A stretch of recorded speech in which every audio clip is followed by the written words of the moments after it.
Halo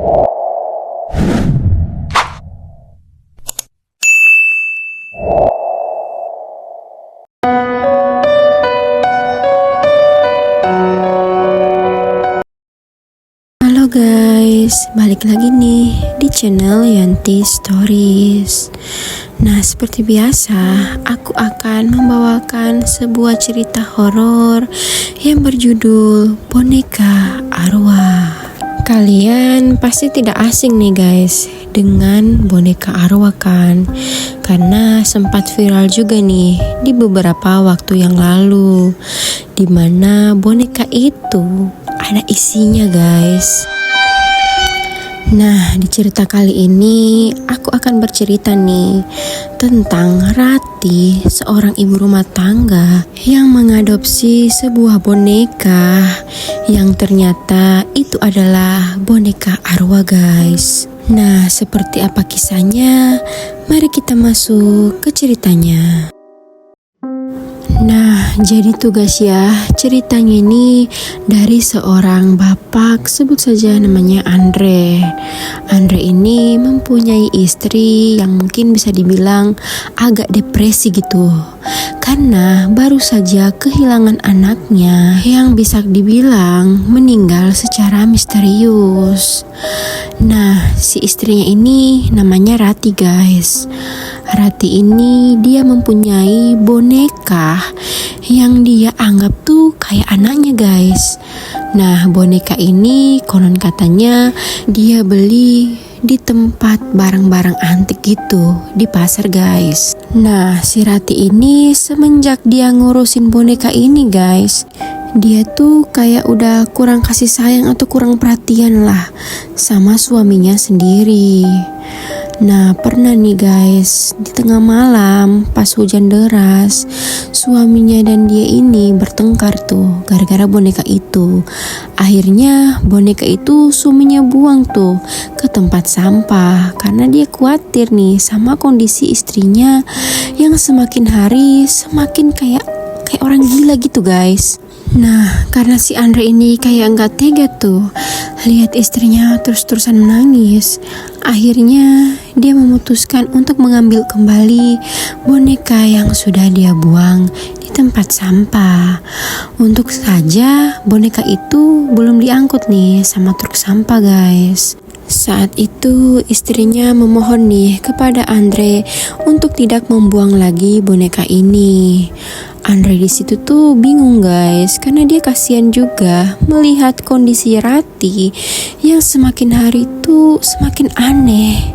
Bahkan pernah nih guys ya, saat si Andre mencoba untuk membuang boneka arwah itu, Rati tuh kayak orang kesurupan, ngamuk-ngamuk ngelemparin barang-barang. Akhirnya karena si Andre khawatir nih sama keadaan istrinya, dia diskusi lah sama si Rati untuk memperkerjakan babysitter yang bisa mengurus boneka ini. Nah, saat itu tuh si Rati masih menimang-nimang nih dengan usul suaminya. Cukup lama dah tuh dia mikir dan akhirnya dia setuju nih untuk memperkerjakan babysitter yang bisa merawat boneka ini. Nah, yang belum kalian tahu guys, kalau mereka ini hanya tinggal berdua tuh di rumah semewah ini. Tidak ada pembantu atau ART yang betah kerja lama-lama di situ guys. Entah alasannya apa ya. Saat Andre selalu bertanya nih kenapa mereka ini pada resign gitu, mereka tuh hanya menggeleng-geleng aja guys dengan menampakkan wajah yang pucat. Mungkin ketakutan ya, nggak tahu lah. Jadi guys, bisa dibilang tuh kalau rumah semewah itu tidak terurus, apalagi dengan tingkah istrinya yang semakin hari semakin aneh lah. Jangankan ngurus rumah, ngurus dirinya sendiri tuh kayak udah gak ada waktu guys. Dia hanya fokus mengurus boneka ini. Saat pertama kali boneka ini diadopsi oleh Rati, Andre tuh kayak sering mimpi buruk guys. Dan setiap tengah malam, dia selalu mendengar suara ketukan pintu dan aktivitas tuh di dalam rumahnya. Padahal nggak ada siapa-siapa, karena cuma mereka berdua kan yang tinggal di rumah itu. Nah, tidak lama dari itu, singkat cerita nih guys, pergilah tuh si Andre ke penyedia jasa babysitter. Dia masuklah ke dalam kantor yayasan itu.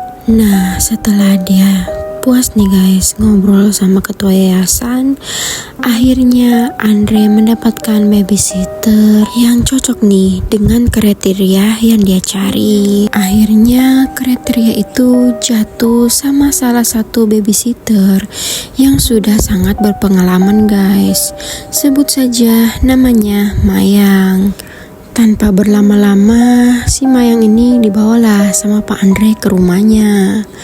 Mayang sangat terkagum-kagum nih guys saat sampai di rumahnya Pak Andre.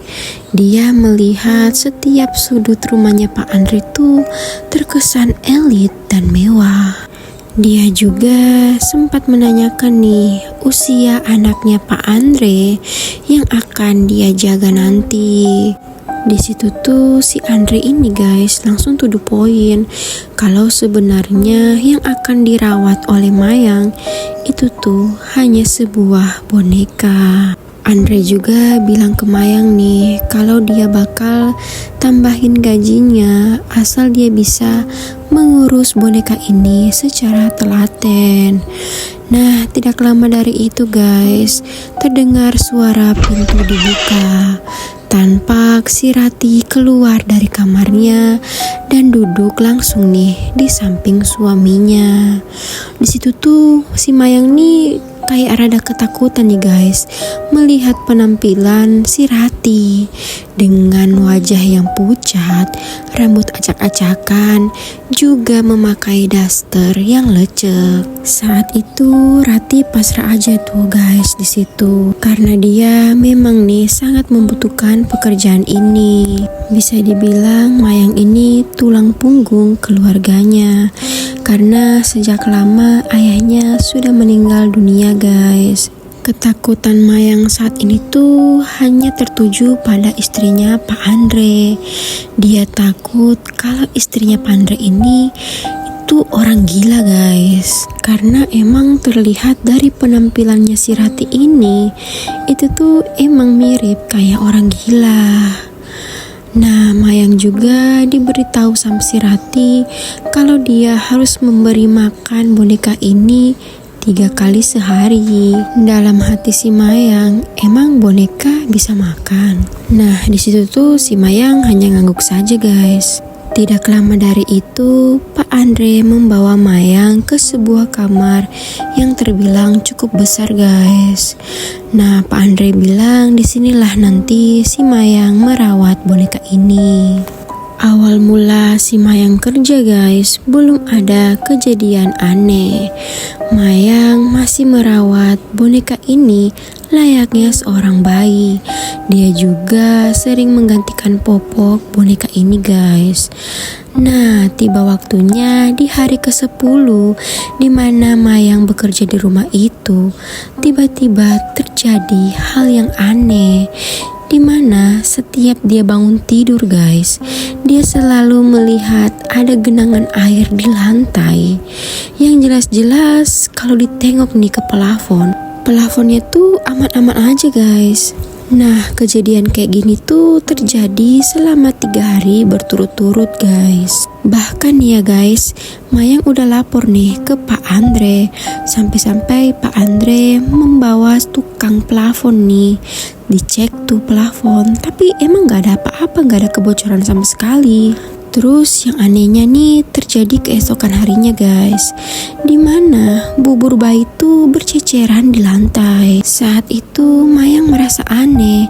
Dia bertanya-tanya siapa sih orang yang jahil buat bubur ini berserakan di lantai.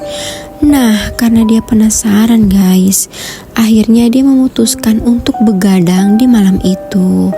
Dia ingin memastikan kira-kira siapa tuh orang yang berani-beraninya ngejalin dia. Malam pun tiba guys. Si Mayang ini udah mulai ngantuk gitu. Jam pun menunjukkan pukul 1 malam. Dan tiba-tiba Mayang terkaget nih guys, karena dia mendengar suara aktivitas yang berada di dapur. Mayang juga mendengar suara pecahan piring. Dan benar saja, saat dia hampiri guys, sudah berserakan beling-beling piring itu di lantai. Saat itu Mayang berpikir kalau ada kucing liar yang masuk ke dalam rumah itu. Nah, akhirnya Mayang balik lagi nih ke dalam kamar guys. Kalian tahu dia lihat apa? Keranjang bayi boneka itu sudah berayun-ayun. Saat dia hampiri, dia tidak melihat sama sekali tuh guys boneka itu. Nah, saat itu tuh Mayang udah mulai curiga nih dengan boneka itu. Kalau boneka itu tuh berisi roh yang jahat. Tiba-tiba dari atas plafon menetes sebuah air mengenai punggungnya si Mayang. Dan saat Mayang melihat ke atas plafon guys, dia melihat boneka itu sudah berada di atas dengan posisi merayap. Boneka itu juga mengeluarkan air liur dari mulutnya. Seketika itu pula Mayang berteriak guys. Nah, kebetulan juga nih Pak Andre saat itu masih berada di kantor dan hanya ada Rati nih yang berada di rumah itu. Mayang pun meminta tolong kepada Rati. Saat Rati keluar dari kamarnya guys, tampak wajah Rati tuh semakin pucat dengan mata melotot melihat si Mayang. Akhirnya Mayang pun berhasil nih keluar dari rumah itu. Dan sejak kejadian itu guys, tidak pernah ada lagi babysitter yang betah bekerja di rumah itu. Dan karena kondisi si Rati yang semakin parah nih guys, akhirnya si Andre memutuskan menceraikan si Rati dan memulangkannya ke rumah kedua orang tuanya guys. Kasian juga sih sebenarnya guys, si Rati ini sampai diceraikan oleh suaminya. Tapi ya mau bagaimana lagi, mungkin si Andre kesabarannya tuh udah habis. Nah, kalian jangan coba-coba ya guys mempunyai boneka modelan kayak gini, karena mana ditahu guys, nasib kalian bakal sama nih dengan si Rati. Oke guys, itu adalah sebuah cerita horor yang datang dari Andre.